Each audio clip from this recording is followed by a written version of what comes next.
اگر ان میں سے چند صفات ہماری زندگی میں عملی طور پر آ جائے تو ہمارا دین پر چلنا آسان ہو جائے۔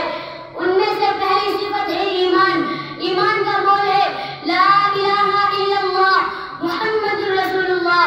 اس کا مقصد ہے کہ اللہ جل شانہ کی ذات عالی سے تعلق پیدا ہو جائے اور ان کی قدرت سے براہ راست استفادہ ہو۔ اس کے لیے حضرت محمد صلی اللہ علیہ وسلم اللہ تعالی کی طرف سے طریقے لے کر آئے ہیں۔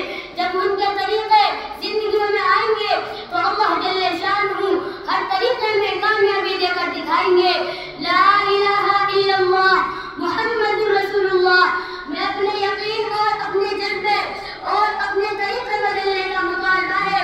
یقین کی تبدیلی پر ہی اللہ پاک اس زمین و آسمان سے کئی گنا زیادہ بڑی جنت عطا فرمائیں گے۔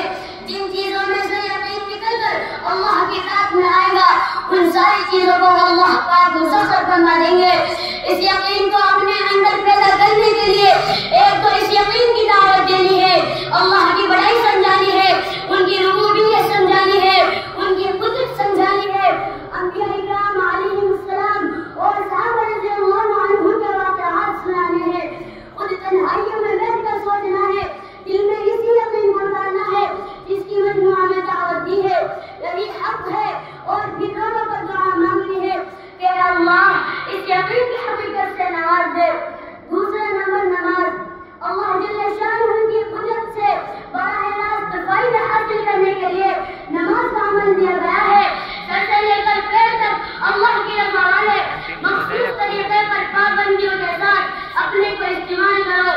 آنکھوں کا، کانوں کا، ہاتھوں کا، زبان کا، پیروں کا استعمال ٹھیک ہو، دل میں اللہ کا دھیان ہو، اللہ کا خوف ہو، یقین ہو کہ نماز میں اللہ کے حکم کے مطابق میرا ہر استعمال تکبیر و تسبیح، رکوع و سجدہ ساری کائنات سے زیادہ انعامات دلانے والا ہے۔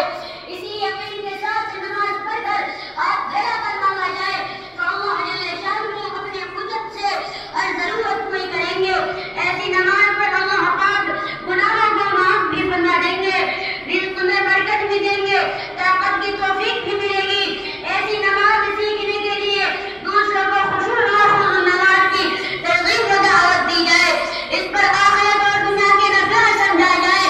حضور صلی اللہ علیہ وسلم اور حضرت صحابہ رضی اللہ عنہ کی نماز کو سنانا، خود اپنی نماز کو اچھا کرنے کی مشق کرنا، اہتمام سے وضو کرنا، دھیان جمانا، قیام میں، قاعدہ میں، رکوع میں، سجدے میں بھی دھیان کم از کم 3 مرتبہ جمایا جائے کہ اللہ مجھے دیکھ رہے ہیں۔ نماز کے بعد سوچا جائے کہ اللہ کی شان کے مطابق نماز نہ ہوئی، اس پر رونا اور کہنا کہ اے اللہ ہماری نماز میں حقیقت پیدا فرما۔ تیسرا نمبر علم و ذکر۔ علم سے مراد یہ ہے کہ ہم میں تحقیق کا جذبہ پیدا ہو جائے، میرے اللہ مجھ سے اس حال میں کیا چاہتے ہیں، اور پھر اللہ کے دھیان کے ساتھ اپنے آپ کو اس عمل میں لگا دینا۔ یہ ذکر ہے جو آدمی دین سیکھنے کے لیے سفر کرتا ہے اس کا یہ سفر عبادت میں لکھا جاتا ہے۔ اس مقصد کے لیے چلنے والوں کے پیروں کے نیچے 70,000 فرشتے اپنے پر بچھاتے ہیں۔ زمین و آسمان کی ساری مخلوق ان کے لیے دعائیں مغفرت کرتی ہے۔ شیطان پر ایک عالم 1000 عابدوں سے زیادہ بھاری ہے۔ دوسروں میں علم کا شوق پیدا کرنے کی کوشش کی جائے، فضائل سنائے جائیں، خود تعلیم کے حلقوں میں بیٹھا جائے، علماء کی خدمت میں حاضری دی جائے، اس کو بھی عبادت یقین کیا جائے اور رو رو کر مانگا جائے کہ اللہ جل شانہ علم کی حقیقت ادا فرما دے۔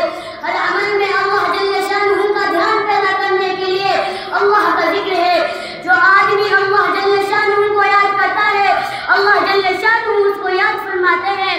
جب تک آدمی کے ہونٹ اللہ کے ذکر میں ہلتے رہتے ہیں اللہ جل شانہ اس